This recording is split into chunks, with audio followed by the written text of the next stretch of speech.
నమస్కారం. మీరు చూస్తున్న ఎస్ఎన్ వార్తలు. ఎస్ఎన్ వార్తల్లోకి స్వాగతం. ముందుగా ముఖ్యాంశాలు.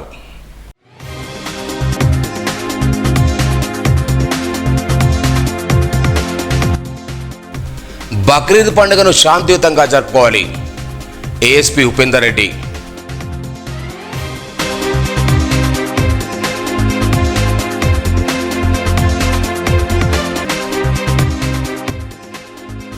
మక్కల దొంగల అరెస్ట్ వివరాలను వెల్లడించిన ఏఎస్పీ.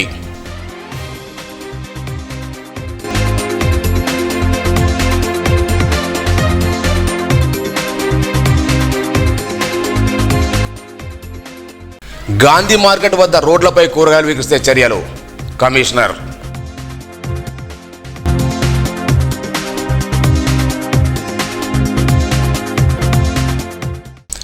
బక్రీద్ పండుగను శాంతియుతంగా నిబంధనలకు అనుగుణంగా నిర్వహించుకోవాలని అదనపు ఎస్పీ ఉపేందర్ రెడ్డి అన్నారు. నిర్మల్ జిల్లా కేంద్ర మున్సిపల్ కార్యాలయంలో శాంతి కమిటీ సమావేశం గురువారం నిర్వహించి జంతు చట్టాలపై అవగాహన కల్పించారు. జంతువులు తరలించే వాహనాలు ఎవరు అడ్డుకోవద్దని సూచించారు. పశువులను ఒక చోటు మరో చోటు తరలించేటప్పుడు సంబంధిత వెటరీ డాక్టర్ ధృవపత్రం తీసుకోవాలన్నారు. గోవులను లేగదూడలను అక్రమరా చేయవద్దని, పండుగకు పోలీస్ శాఖ తరఫు అన్ని ఏర్పాటు చేస్తామన్నారు. సమావేశంలో ఆడియో రత్త Kalyani, commissioner Jagadishwar Goud, CI Praveen Kumar, urban తహసీల్దార్ రాజు తదితరులున్నారు.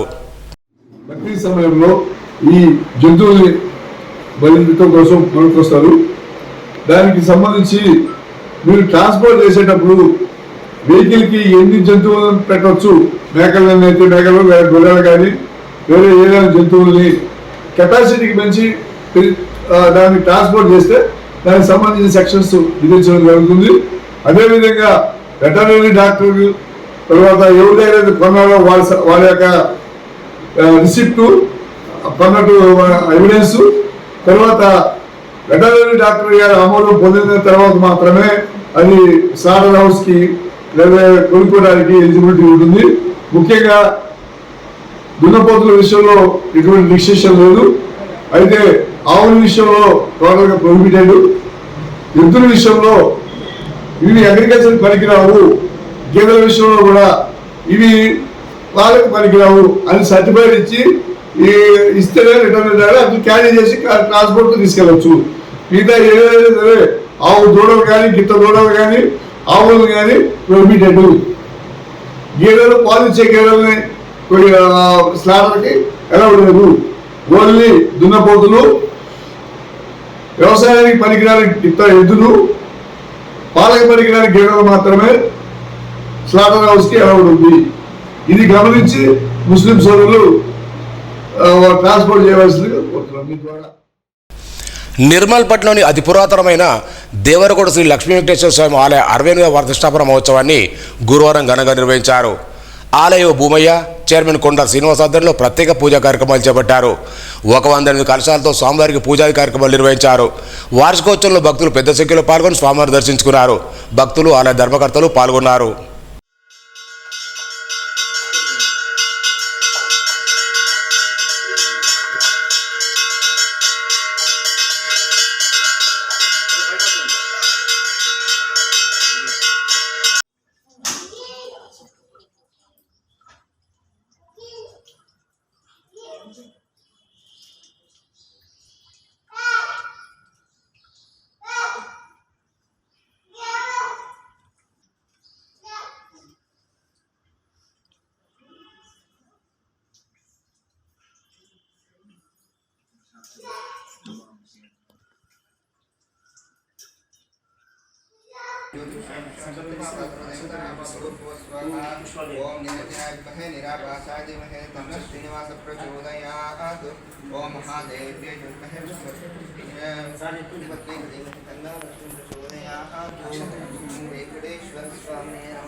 $325 క్వింటాల మక్కలతో కూడిన లోడ్ను దొంగతనం చేసి విక్రయించి సొమ్ము చేసుకున్న 2 దొంగలను పట్టుకుని అరెస్ట్ చేసినట్లు అదనపు ఎస్పీ ఉపేందర్ రెడ్డి తెలిపారు.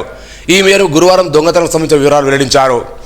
నర్సాపూర్జీ మండలం కల్లూరు గ్రామానికి చెందిన బొద్దుల శ్రీనివాస్ అనే వ్యక్తికి చెందిన 320 క్వింటాల మొక్కలను గత 23 ఒక వ్యక్తి లారీలో లోడ్ చేసి తీసుకెళ్తారంటూ మోసగించి మొక్కలను చోరీ చేశాడు. చోరీ జరిగిన విషయాన్ని ఆలస్యంగా గుర్తిన బాధితుడు 13 తేదీన పోలీసులకు ఫిర్యాదు చేయగా పోలీసులు విచారిస్తున్న క్రమంలో రాజీవ్ నగర్ తాండాకు చెందిన బాణవ సంతోష్, కంటేశ్వర్కు చెందిన అబ్దుల్ రజాక్ ఇద్దరు నిందితులై మొక్కలను విక్రయించి 7,40,000 సొమ్మును చేసుకున్నట్టు తెలిపారు. ఎస్ఐ సాయి కిరణ్ నర్సాపూర్, సిఐ నిర్మల్ గౌరవ్ కృష్ణ గారు ఇద్దరు కలిసి వాళ్ళ యొక్క టీం తోటి మంచి కేసుని ఈరోజు డిటెక్ట్ చేయడం జరిగింది. 13వ తారీఖున మన ఏరియాలో ఉన్నటువంటి శ్రీనివాస్, కల్లూరు గ్రామానికి బుద్ధులు శ్రీనివాస్ అతను 325 క్వింటాల మొక్కల్ని ఈ నేరస్తులు సంతోష్ సంబంధించిన లారీలో పంపించడం జరిగింది. లారీలో మొక్కజొన్న లోడ్ చేయడం జరిగింది. అయితే సంతోష్ చెప్పినటువంటి ప్లేస్ కాకుండా ఆ మొక్కతో పాటు లారీ మొక్కలు దొంగతనం చేసేసుకుని స్నేహ ఏజెన్సీ కామారెడ్డిలో తీసుకెళ్లి అమ్ముకోవడం జరిగింది. దానికి 7,45,000 తీసుకొని అతను ఈ అబ్దుల్ రజాక్ అనే అతనికి కొంత అమౌంట్ ఇవ్వడం జరిగింది. మిగతా అమౌంట్ మొత్తం 7 lakhs డిఫరెంట్ 3 అకౌంట్స్కి 7,45,000 ట్రాన్స్ఫర్ చేయడం జరిగింది.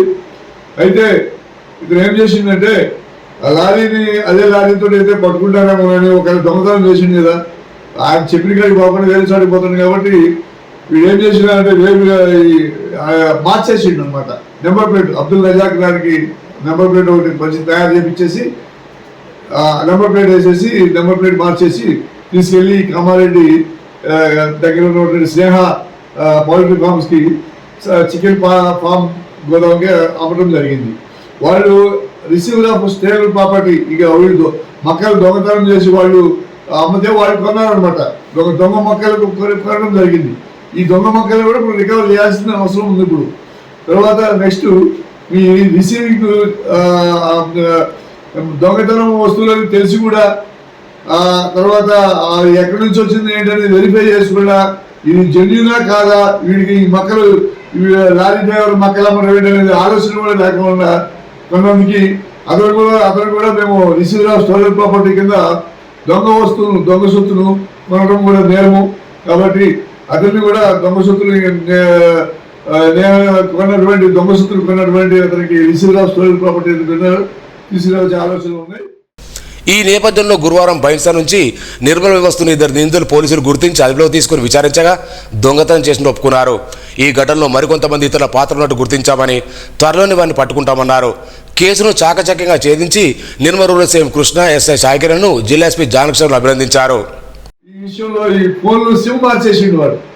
అదే సిమ్ ఉంటే దొరికిపోతామని సిమ్ ఈ అఫైర్స్ కోసం ఒక సిమ్ పెట్టుకున్నాడు. మరి ఈ అఫైర్స్ కోసమే మరి ఇక్కడ సొంత ఫోన్ ఉంది, సొంత సిమ్ ఉంది. ఈ అఫైర్స్ని కోసమే ఒక సిమ్ కొనుక్కొని ఆ సిమ్ వేసుకొని ఈ అఫైర్స్ వరకే యూజ్ చేసిండు. తర్వాత తీసేసిండు, దాన్ని తీసేసిండు. న్యాయం అంటే ఒక ఎవిడెన్స్ని మార్చే ప్రయత్నం చేసింది కాబట్టి ఆ సెక్షన్ వేయడం కూడా జరిగింది. 2 లారీలు సీజ్ చేయడం జరిగింది. 3 మొబైల్స్ సీజ్ చేయడం జరిగింది. వీళ్ళని జైలుకి పంపించడం జరుగుతుంది. కోర్టు ద్వారా జ్యుడిషియల్ కస్టడీకి పంపిస్తున్నాం. 7,40,000 అకౌంట్ని మొత్తం అందరికీ పంపించడం జరిగింది. అవి కూడా మేము త్వరలో రికవర్ చేసి ఆ బ్యాంకులకి లెటర్ రాయడం కూడా జరిగింది. సీజ్ చేయమని ఫ్రీ చేశాము.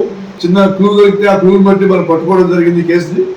ఈ కేసు బాగా ఇన్వెస్టిగేషన్ చేసి క్లూస్ చిన్న క్లూ దొరికితే ఆ క్లూని పట్టుకొని డిటెక్ట్ చేసినటువంటి ఎస్ఐ వాళ్ళ కానిస్టేబుల్ వాళ్ళ బృందానికి సిఐ గారు మంచి సూపర్విజన్ చేసి ఈ కేసుని సక్సెస్ఫుల్గా డిటెక్ట్ చేసినందుకు సిఐ గారిని అభినందిస్తున్నాం. ఎస్పీ గారికి రివార్డ్ రోల్ కూడా సిఐ గారికి, ఎస్ఐ గారికి, కానిస్టేబుల్స్ అందరికీ కూడా ఈ కేసులో ఇన్వాల్వ్ అయిన అందరికీ కూడా రివార్డ్ రోల్ పుటప్ చేయడం జరుగుతుంది. ప్లాస్టిక్ నిర్మూలనకు ప్రతి ఒక్కరు సహకరించాలని ఎంపీ అన్నారు. సారంగపూర్ మండల కేంద్రం రైతు వేదిక భవనంలో ప్లాస్టిక్ నిర్మూలన, ప్రత్యామ్నాయ వినియోగంపై అవగాహన సదస్సు నిర్వహించారు. ప్రతి వ్యాపారి ఇందుకు సహకరించాలని కోరారు. ప్లాస్టిక్ నిషేధంపై మార్పులు రావాలన్నారు. ప్లాస్టిక్ వల్ల వాతావరణ కాలుష్యంతో పాటు పశువులు వాటిని తిని మృతి చెందుతున్నాయన్నారు. నార, బట్టు సంచులు వినియోగించాలన్నారు. స్టీల్ బ్యాంక్ ఏర్పాటు ముందుకు రావాలన్నారు. వివిధ వ్యాపారులు, హోటల్ యజమానులు, పంచాయతీ కార్యదర్శులు, కృష్ణ, గోపి తదితరులు పాల్గొన్నారు.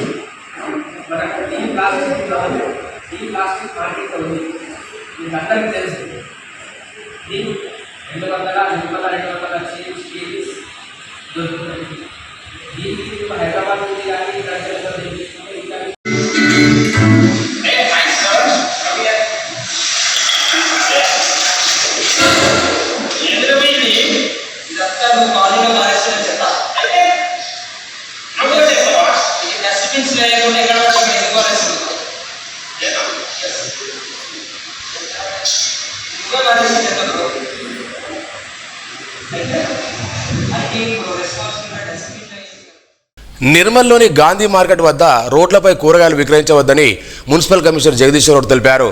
గురువారం చైన్ గేట్ నుంచి ఇందిరాగాంధీ పోస్ట్ ఆఫీస్ వరకు రోడ్డుపై కూరగాయలు ఇచ్చిన వారిని గాంధీ మార్కెట్ తరలించి వారికి స్థలాలు కేటాయించారు. ఇంద్రనగర్తో పాటు ఇతర వార్డుల నుంచి వచ్చిపోయే వారికి ఇబ్బందిగా మారుతుందని, దీనిపై పలుసార్లు స్థానికులు కలెక్టర్తో పాటు మున్సిపల్ కార్యాలయం వినియోగించడం జరిగిందన్నారు. ఇక నుండి ఖచ్చితంగా వారికి కేటాయించిన ప్రాంతంలోనే కూరగాయలు విక్రయించాలన్నారు. రోడ్లపై విక్రయించే వారిపై వస్తువులను మున్సిపల్ ట్రాక్టర్ తరలిస్తామని హెచ్చరించారు.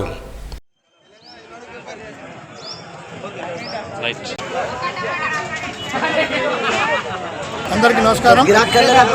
చైన్ గేట్ నుండి ఇందిరానగర్ పోస్ట్ ఆఫీస్ గల రోడ్ మీద గత కొన్ని సంవత్సరాల నుండి కూరగాయల మార్కెట్ దారులు అమ్ముకోవడం జరుగుతుంది. దానివల్ల ఇందిరానగర్ వాసులకు మరి ఇక్కడ వెళ్ళే ప్రయాణికులకు చాలా ఇబ్బంది అయ్యి అక్కడి వాళ్ళందరూ ఇందిరానగర్ వాసులందరూ జిల్లా కలెక్టర్ గారికి అందరికీ మా మున్సిపల్ ఆఫీసులో ఎన్నోసార్లు పలుమార్లు కంప్లైంట్ ఇవ్వడం జరిగింది.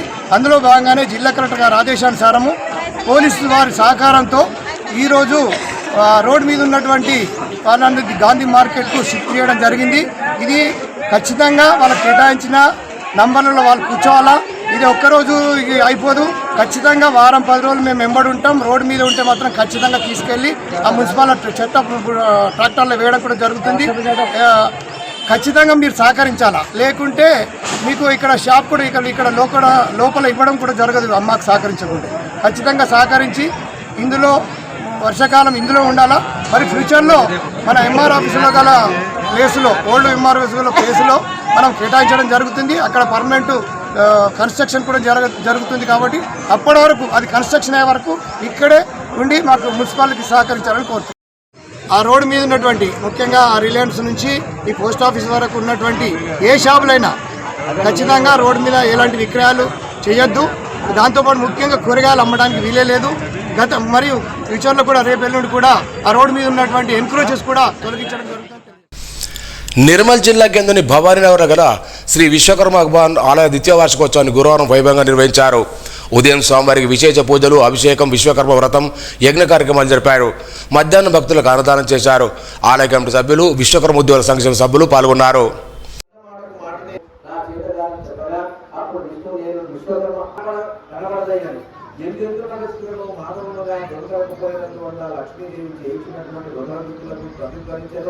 మొదట జరిగినటువంటి ప్రమాణములను వరదాభయమును అస్తములతోనూ ప్రత్యక్షమై విశ్వకర్మ భగవానుడు అశ్వకుడై వారి తలనరికించి నారాయణుడు కట్టించి ప్రాణమొసగినంతనే విష్ణు నరజీవితుడై విశ్వకర్మకు నమస్కరించడం. అప్పటి నుండి శ్రీహరి హయగ్రీవుడు నామమును ప్రసిద్ధమైంది. విశ్వకర్మ మనస్సులు మారి ఈ కోరిక వర్ణించదని చెప్పి శ్రీహరిని విజయం పోయి ప్రారంభించిన కనుక విశ్వకర్మను మించిన దైవం లేదు, విశ్వకర్మ వ్రతమును మించిన వ్రతం లేదని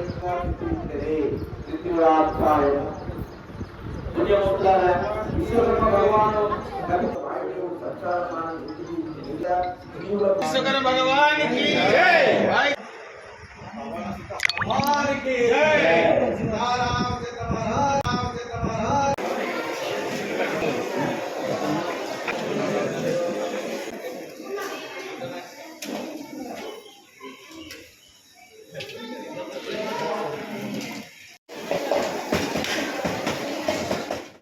తెలంగాణ ఉద్యమకారుల సమావేశం శుక్రవారం ఉదయం 10 గంటలకు స్థానిక విశ్రాంతి భవనంలో జరుగుతుందని ఉమ్మడి ఆదిలాబాద్ జిల్లా ఉద్యమకారుల ఫోరం చైర్మన్ కొట్టశేఖర్ తెలిపారు.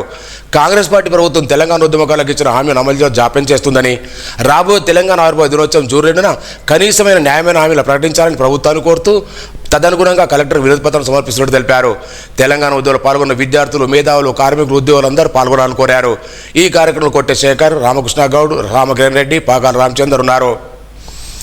నిర్మల్పట్నంలోని గండిరామన్న దత్తసాయి మందిరంలో గురువారం సామూహిక శ్రీ దత్త అనగా వ్రతాన్ని ఘనంగా నిర్వహించారు. శ్రీ శ్రీ శ్రీ గణపతి సత్యానంద స్వామి దివ్య ఆశీస్సులతో ఈ కార్యక్రమం నిర్వహించినట్లు సాయి దీక్ష సేవా సమితి అధ్యక్షులు లక్కాటి జగన్మోహన్ పేర్కొన్నారు. ఉదయం దత్తాత్రేయాలలో ప్రత్యేక పూజా కార్యక్రమం నిర్వహణ అనంతరం సామూహిక వ్రతాన్ని చేపట్టారు. భక్తులు పెద్ద సంఖ్యలో పాల్గొన్నారు.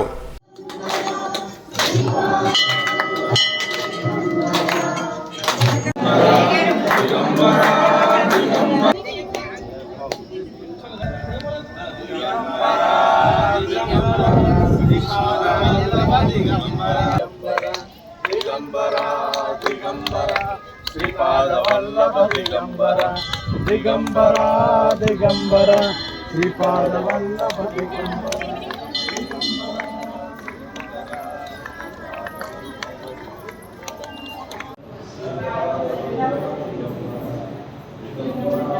దేశమై మనం కాపాడుకోవాల్సిన సమయం ఆసన్నమైంది. ప్రతి హిందూ ఆసన్నమైంది. ప్రతి ఒక్కరు మన హిందూ ధర్మానికి ముఖ్యమైన ఆ స్త్రీని, అలాగే సకల దేవ స్వరూపమైన గోవు ఉంటే సస్యశ్యామలంగా ఉంటుందట. హవనం పరిరక్షణ ధర్మ సంరక్షణలో భాగంగా ఈ యొక్క వ్రతం ఈరోజు మనము నిర్మల్ పట్టణంలో గండి రామన్న దత్తసాయి మహాక్షేత్రం. ఇది స్థల పురాణం మహిమ చాలా ఉంది. వారు చెప్తాంటే నాకే ఆశ్చర్యం అనిపిస్తుంది. అటువంటి నిత్యం ప్రతి పౌర్ణమి రోజు ఋషులు వచ్చి ఇక్కడ మరి శివునికి అభిషేకం అర్చన చేసి వెళ్తుంటారట. అంత విశేషమైన సాయంత్రం వచ్చాను, చూస్తే ఆకలి కూడా వేయట్లేదు. సంతోషం. వారు తీర్చిదిద్దిన ఈ యొక్క క్షేత్రాన్ని చూస్తే చాలా స్టేజ్ దగ్గరికి వచ్చి ఆ గురుపాదులంతా స్పర్శ చేసుకొని వెళ్ళి స్వామి వారి అనుగ్రహం వారు రావాలంటే వారినే కోరుకోవాలి. మనం ఆ పాదకాలను వేడుకోవాలి. సాధారణంగా మీ ఊరికి రమ్మని స్వామివారిని ఆహ్వానించాలి. ఇక్కడి నుంచి ముదోలు మండలం రాళ్లబోరిగాం గ్రామంలో దళితులపై జరిగిన దాడి నిరసిస్తూ ఈ నెల 30న చలో బోరిగాం కార్యక్రమాన్ని నిర్వహిస్తున్నట్లు అంబేద్కర్ యువజన సంఘం జిల్లా అధ్యక్షులు బత్తుల రంజిత్ తెలిపారు. గురువారం చలో బోరింగ్ కార్యక్రమానికి సంబంధించిన గోడపత్రులను స్థానిక ఆర్ఎండ్బీ గెస్టులో విడుదల చేశారు. జిల్లాలోని అన్ని అంబేద్కర్ యువజన సంఘాలు, మండల గ్రామ కమిటీ నాయకులు, సంఘ సభ్యులు చలో బోరిగాం కార్యక్రమంలో పాల్గొనాలన్నారు. అక్కడ అగ్రవాల వారిచే దాడి గురైన వారికి భరోసా కల్పిస్తూ అండగా నిలవాలని పిలుపునిచ్చారు. ఈ కార్యక్రమం నాయకులు వెంకటస్వామి, కాంత మురళి, పురుషోత్తం, ఆకుల రమేష్, సిద్ధార్థ, సాదం అశోక్, సతీష్, కిరణ్, గంగన్న, గంగాధర్ పాల్గొన్నారు. మండలం రాళ్లబోరిగాం గ్రామంలో బుద్ధ పౌర్ణమి రోజు అక్కడ దళితులపైన ఎవరైతే అగ్రవర్ణాల వారు దాడి చేసి అక్కడ ఉన్నటువంటి 78 దళిత కుటుంబాలపైన విచక్షణ రహితంగా మహిళలను చూడకుండా వాళ్ళపైన దాడి చేసి వాళ్ళని గాయపరిచి అక్కడ వాళ్ళు ఏర్పాటు చేసుకున్నటువంటి గౌతమ బుద్ధుడి విగ్రహాన్ని ఎంఆర్ఓ ఆఫీస్లో పెట్టడం జరిగిందో దానికి నిరసనగా మరి రేపు అంటే ఈ నెల 30వ తారీఖు రోజు చలో బోరిగాం కార్యక్రమాన్ని తీసుకోవడం జరిగింది. మరి ఈ చలో బోరిగాం కార్యక్రమాన్ని నిర్మల్ జిల్లాలోని అన్ని దళిత వేదిక ఐక్య సంఘాల ద్వారా ఈ చలో బోరిగాం కార్యక్రమాన్ని మేము నిర్వహించడం జరుగుతుంది. ఈ యొక్క కార్యక్రమానికి ఉస్మానియా యూనివర్సిటీ దళిత సంఘాల నాయకులు, అదేవిధంగా మన అంబేద్కర్ యువజన సంఘం నాయకులు, అదేవిధంగా భీమ్ ఆర్మీ నాయకులు, అదేవిధంగా మరి అన్ని దళిత సంఘాల ఐక్య వేదిక జిల్లా నాయకులందరూ కూడా రేపు రాళ్లబోరిగాం చలో బోరిగాం కార్యక్రమానికి రావడం జరుగుతుంది.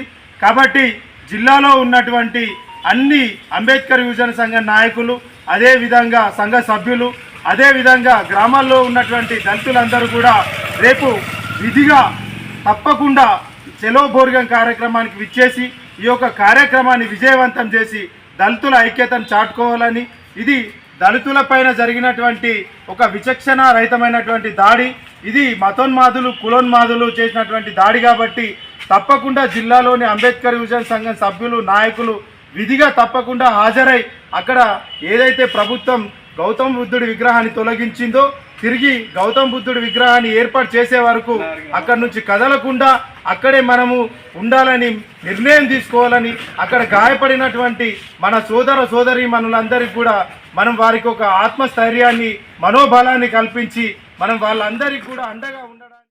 భగవద్గీత పఠన పోటీల్లో నిర్మల్ చెందిన గట్టిగా పవన్ చంద్ర మైసూర్ దత్తపీఠం నిర్వహించిన బంగారు పథకాన్ని సాధించారు.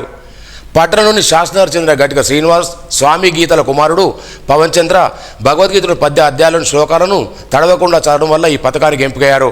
ఈ మేరకు దత్తపీఠం నిర్వాహకులు గణపతి సత్యనారాయణ స్వామి చేతుల మీద బంగారు పథకాన్ని సర్టిఫికేట్ అందుకున్నారు. ప్రతిభ కనపరిచిన పవన్ చంద్రను పలువురు అభినందించారు. తల్లిదండ్రుల నిర్లక్ష్యం, పిల్లలు ప్రాణాపాయ స్థితిలో ఆసుపత్రిలో చేరిన వివిధ 3 సంఘటనలు ఇటీవల చోటు చేసుకున్నాయి. గత వారం 10 రోజుల నుండి నిర్మల్ స్వప్న మల్టీ స్పెషాలిటీ ఆసుపత్రికి వివిధ కారణాలతో 3 పిల్లలు వేర్వేరు సంఘటనలతో కాళ్ళ గాయాలతో హృదయ విదారకమైన పరిస్థితుల్లో ఆసుపత్రి పాలయ్యారు.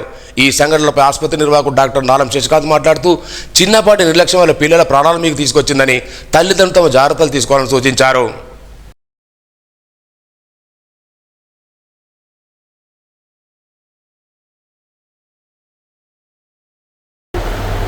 ఇది కూడా మంచిగా అయింది. మొత్తం ఫోన్ వస్తుంది కట్టుండా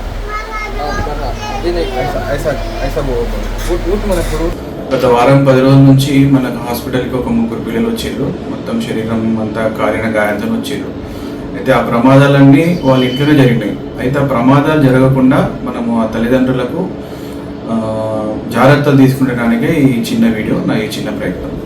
ఈ మొదటి బాబు ఏంటంటే, ఫస్ట్ బాబు ఈ దాదాపు ఈ ఛాతీ మరియు పొట్ట వెనుక భాగము చేయి మొత్తం కాలిపోయింది. ఎందుకనంటే వాళ్ళ అమ్మ వంట చేసిన తర్వాత పాత్రని పప్పు కింద పెట్టి తినడానికి అందరూ కూర్చోడానికి ట్రై చేసినప్పుడు ఆ బాబు చూసుకోకుండా కాలు దన్నడం చేసిండు. దానివల్ల పప్పు అంతా కింద పడి దాంట్లో పడి మొత్తం గాయాలైనవి. కాబట్టి మనం ఎప్పుడైనా వంట వండిన తర్వాత కొంచెం పిల్లల్ని జాగ్రత్తగా చూసుకోవడం మంచిది.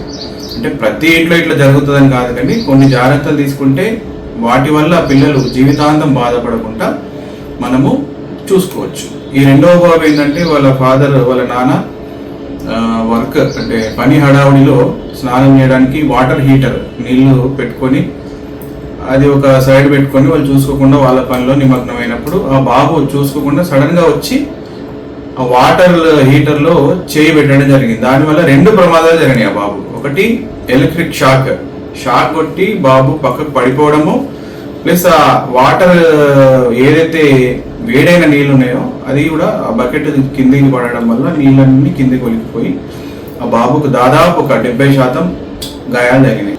ఇక 3వ పాప ఏంటంటే, ఈ నెలల పిల్లలు వాళ్ళు మామూలుగా తల్లులు పాలించేటప్పుడు చేతిలో ఛాయ్ తాగుతూ పాలిస్తుంటారు. ఇది చాలా పెద్ద ప్రమాదం. ఎందుకంటే సడన్ గా పాప చేయి ఆ ఛాయ్ గిన్నెకి కానీ ఆ ఛాయ్ కప్పుకి కానీ గ్లాసుకి కానీ కొట్టినప్పుడు ఆ వేడి ఛాయ్ అంతా పిల్లల మొహం మీద కానీ ఛాతి మీద కానీ పడుతుంది.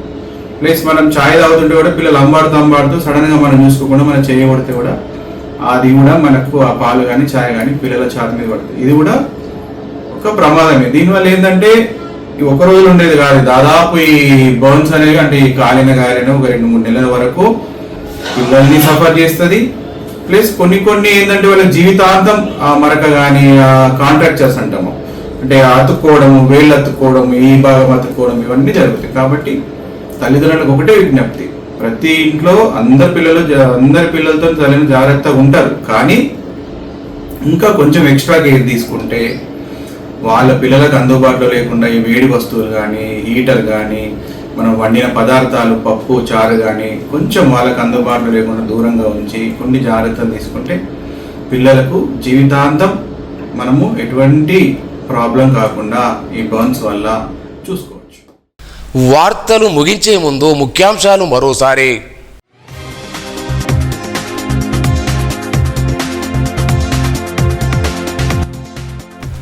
బక్రీద్ పండుగను శాంతియుతంగా జరుపుకోవాలి, ఏఎస్పీ ఉపేందర్ రెడ్డి.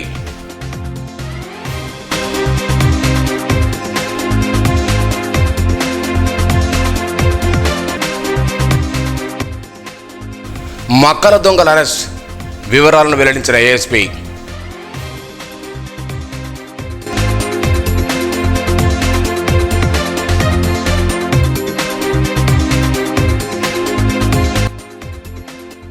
గాంధీ మార్కెట్ వద్ద రోడ్లపై కూరగాయలు విక్రయిస్తే చర్యలు, కమిషనర్.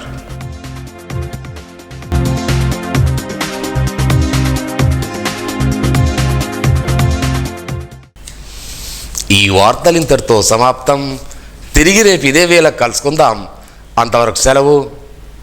నమస్కారం. Audio Jungle.